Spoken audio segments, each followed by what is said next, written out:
Welcome to CSK Darbar. இன்னைக்கு நம்ம பார்க்க போகிற மூவி ரிவ்யூ தக் லைஃப். மணிரத்னம் இயக்கத்தில் ஏஆர் ரஹ்மான் மியூசிக்கில் கமல்ஹாசன், சிம்பு, அபிராமி, த்ரிஷா, நாசர், ஜோஜு ஜார்ஜ் அப்படின்னு ஏகப்பட்ட ஆக்டர்ஸ் நடித்து இன்றைக்கி தான் வெளியாகி இருக்குது. ஃபஸ்ட் ஷோ பார்த்துட்டு வந்தேன். படம் எப்படி இருக்குனாக்க ஒன்லைன் ஸ்டோரி வந்து சொல்கிறேன். நான் ரொம்ப ஸ்பாயில் பண்ணலைங்க, ஏன்னா எல்லாரும் படம் பார்க்கணும். அப்பா வளர்ப்பு மகனுக்கும் உள்ள அந்த வாரு தான் ஆக்சுவலாக ப்ரெடிக்டபிள் தான். நம்ம ட்ரெய்லர் பார்த்தே நம்ம எல்லாருமே கெஸ் பண்ணியிருப்போம் வளர்ப்பு மகன்னு. ஸோ அதுக்கப்புறம் அவங்க ரெண்டு பேர்த்துக்கும் உள்ள மோதல் தான்.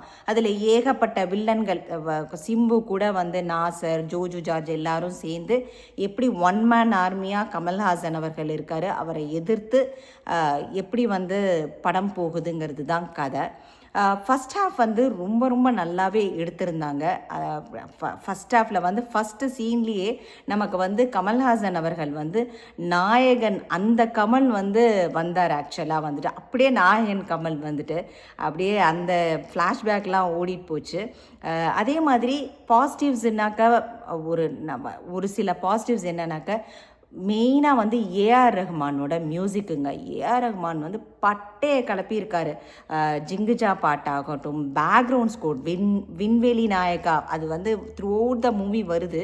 சூப்பராக இருக்குது பேக்ரவுண்ட் ஸ்கோரு. அதே மாதிரி இந்த பாட்டு சுகர் பேபி, முத்துமழை பாட்டு ஃபார் சம் ரீசன்ஸ் படத்தில் இடம் பெறலைங்க. அந்த பாட்டு தான் கான்ட்ரவர்ஷியலாக ஆச்சு லாஸ்ட் வீக்லாம். ஆனால் அந்த படத்தில் வரலை. யூஎஸ்ஏல வரல, இந்தியாவில் வந்திருக்கான்னு நீங்கள் கமெண்ட்டில் சொல்லுங்கள். அந்த பாட்டு வரலை.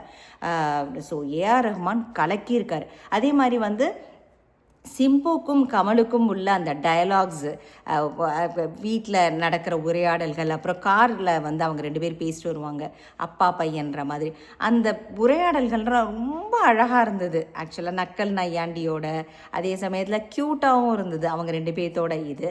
அதே மாதிரி ஆக்ஷன் சீக்வன்ஸு, ஒரு ஃபரீதாபாத்னு நினைக்கிறேன், ஒரு ட்ரெயின் சீக்வன்ஸில் கமல்ஹாசன் வந்துட்டு ஒரு ஆக்ஷன் சீக்வன்ஸ் வரும் ஜோஜு ஜார்ஜ் கூட எல்லாத்துக்கூடையும். ஃபென்டாஸ்டிக்காக எடுத்திருந்தாங்க அந்த ஆக்ஷன் சீக்வன்ஸு. அதெல்லாம் ரொம்ப நல்லா இருந்தது. அதே மாதிரி அபிராமிக்கும் கமலுக்கும் இடையே அந்த அந்த ஸ்லாங்கோட பேசுகிற அந்த டயலாக்ஸு, அதெல்லாம் வந்து ரொம்ப ரொம்ப நல்லாவே ரசிக்கும்படியாக இருந்தது. ஜோஜு ஜார்ஜோட ஆக்டிங், சிம்புவும் கமலும் வந்து அப்படியே டிரான்ஸ்ஃபார்ம் ஆயிருக்காங்கன்னு வச்சுக்கோங்களேன். அவங்களோட பாடியிலேருந்து ஃபஸ்ட் ஹாஃபில் வேறு மாதிரி கமல்ஹாசன் வராரு, செகண்ட் ஹாஃபில் வேறு மாதிரியே ஆயிடுறாரு. ஒரு இதுலேருந்து போயிட்டு அந்த கைலாஷ் அந்த இதுலேருந்து போயிட்டு வரும்போது வேறு மாதிரியே ஆயிடுறாரு.